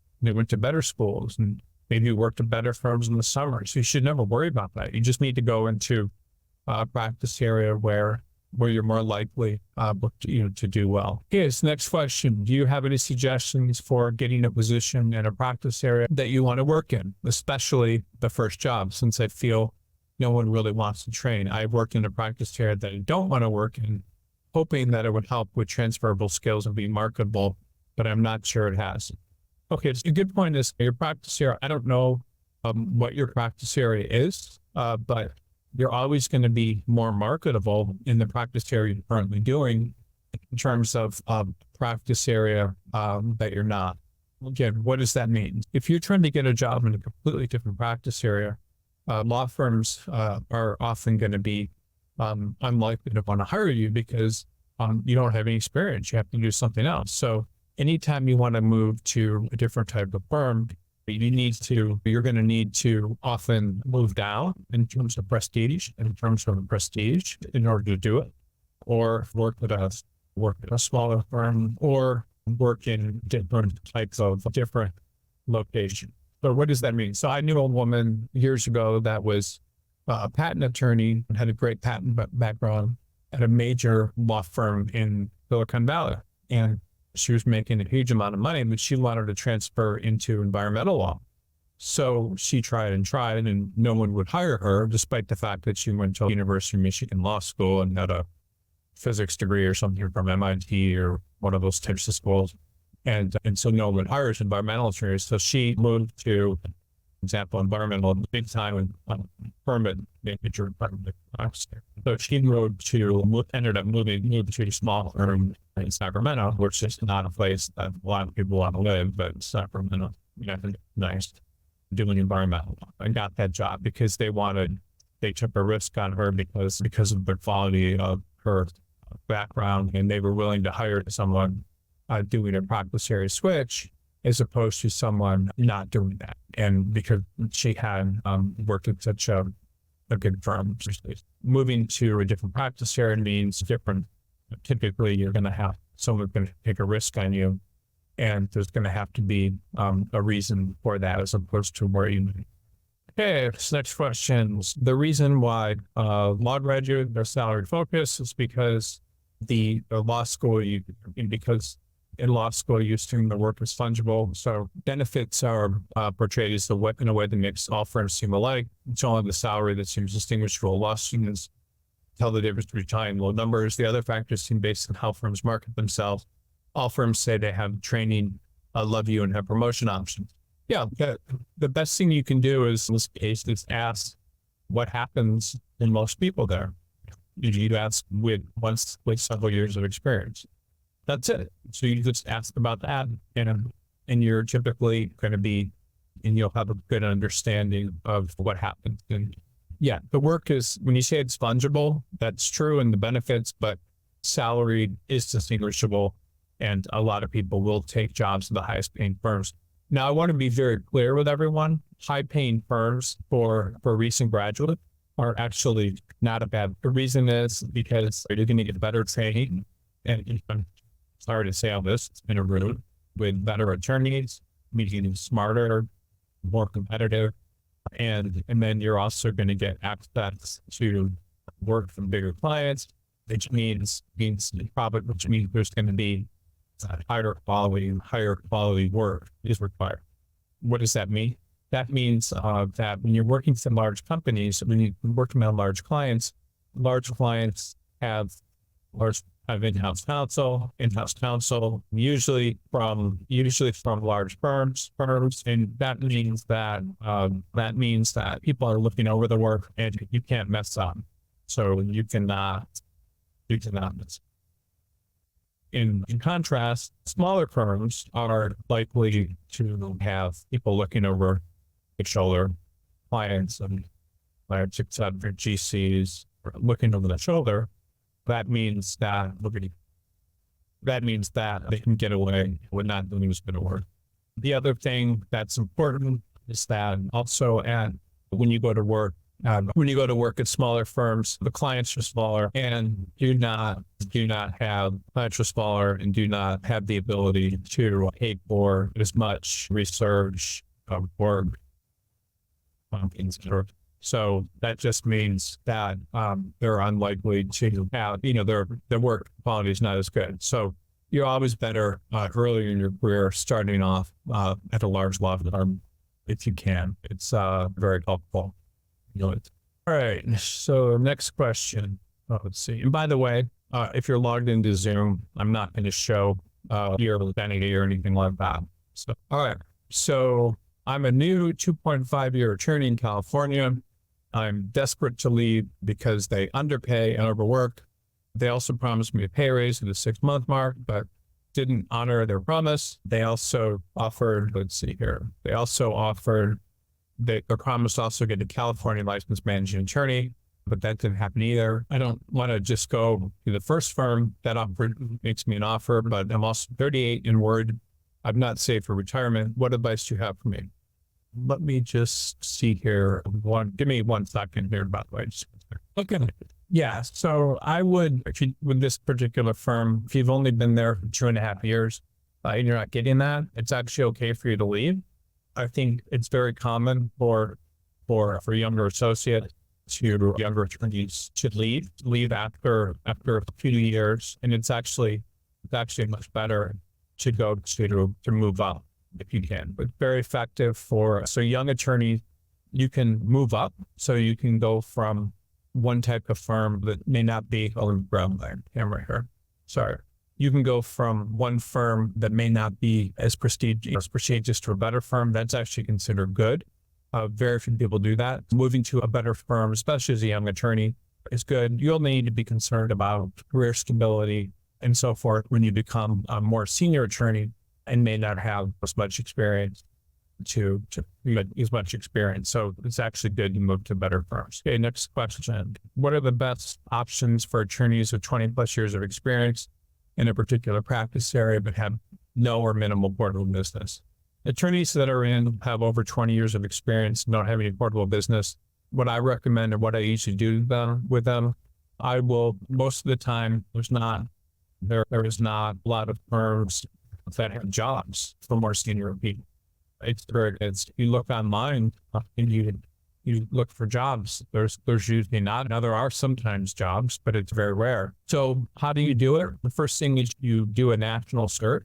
You look at firms all over the country. You don't just be satisfied with working in your market. So you might be in one market and there may not be a lot of opportunities. One thing that I've been very successful at with candidates is I will always try to do national searches where I will try to find firms for them all over the country, meaning if someone is say they're in Cleveland, I may look in Seattle, I may look in Texas and all these sorts of things. And that works all the time. I have so many examples. I make placements like this more than a few times a month. And so what that means is someone will come to me and they will be interested in moving, and they have some sort of experience. I remember recently I had one guy in Colorado and he was at a big firm, I think Hogan and Hartson. He was a partner and he was doing patent related work and this one thing. And it was very specific. He was doing like some sort of optics or something. And so I went and I found him a really good firm in Texas that did a similar type of work. So that can actually work doing that. And that kind of thing happens all the time. I had another attorney that was a corporate attorney in Chicago that hadn't worked in 3 years and was very senior. And I found him a position where did I find him a position? I found him a position in, Cleveland or something. I don't remember, but I do this all the time. So it's very easy for people to find positions in other markets when there's not a lot of positions in their market. Another thing that I've been very successful in, and I'm just telling you it works, is often just doing blind submissions or blind applications to people often all over the country. I have a guy right now in Syracuse, New York, and he is trying to find a position, and there's no positions obviously for him in Syracuse. And so I was able to, identify all the firms that did the exact type of corporate work he did all over the country, didn't have openings. And I ended up sending out over 500 applications on his behalf to firms, just trying to see if there was interest. And he was able to get a position. It actually worked very well. Okay. Next question. How would you negotiate salary for an in-house counsel position with a small privately held company that is hiring its first ever in-house counsel where I'd be the only attorney there? The company has listed a salary range that is acceptable, but I've just told them, sorry, just give me 1 second. So how would you negotiate salary for an in-house counsel position? So the best way to negotiate salary in that type of position is you want to make sure that you will tell the firm or the company how can you save them money based on the sort of work you're doing. The best way to justify a higher salary amount is saying, I will do most of the work, and the more you are referring to outside attorneys. They view money. You say, I will also be there.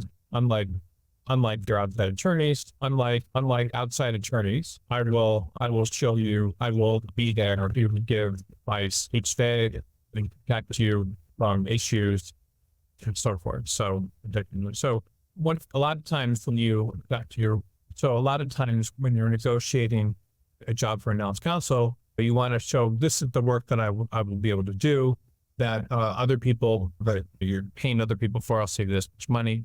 Plus I'll be there to give advice. Plus I'll find more work to be done. So that's often the best way to do it, is to tell them about these things that you can do that other people won't be able to do. So that, in my opinion, was one of the most important things. Okay, just one more question, and then I think we're done. This has been a fairly long webinar, but a great question. So if anybody has any questions, just listen to the last one. Okay, awesome advice so far. I really like the focus and stability. I'm a solo practitioner weighing an offer versus giving up the flexibility of a solo practice for greater stability with a mid-sized firm. How do you approach negotiating an offer that will include being a contract partner as opposed to a equity partner? Okay, so when you get offers from different firms, especially the contract partner, and that's obviously can be very dangerous. So you want to talk about compensation. So how does compensation work? How does it work? How are you going to be compensated for your work and existing clients, et cetera? And then how will you be compensated for work would be your work, and there's different formulas. They might give you 50% of the revenue. I'm just saying something like that. So that may be one thing. And then their work, when you do the work, 25% of the revenue. So there are just all these different formulas and things that determine how you're going to be compensated for different types of work that comes in. So you just need to understand that formula.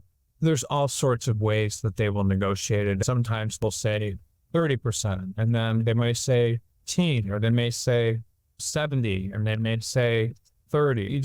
You don't know. So you have to take a look at that and what they're compensating you. But the general rule for larger firms is that, well, it's just, but the general rule, the baseline, it's always going to be typically 1/3 to you of the revenue, you of all, 1/3 to overhead, and then the other one would be 1/3 part of, that's just how it is. So 1/3 of. So that's the general rule. And then people will, beat around it in all sorts of different ways, and give you different compensation. Okay, thank you for all the questions today. I hope everyone enjoyed this webinar. I think there were a lot of very good questions. I think this is obviously, this particular topic, I think, is one of the most important topics in the legal profession, because most people get it wrong. And I hope this helped. There will be a replay of this webinar. This should go up in about a week, and then we'll try to include all the slides with that as well. But thank you everyone for being here, and I hope you're having a good start to your summer.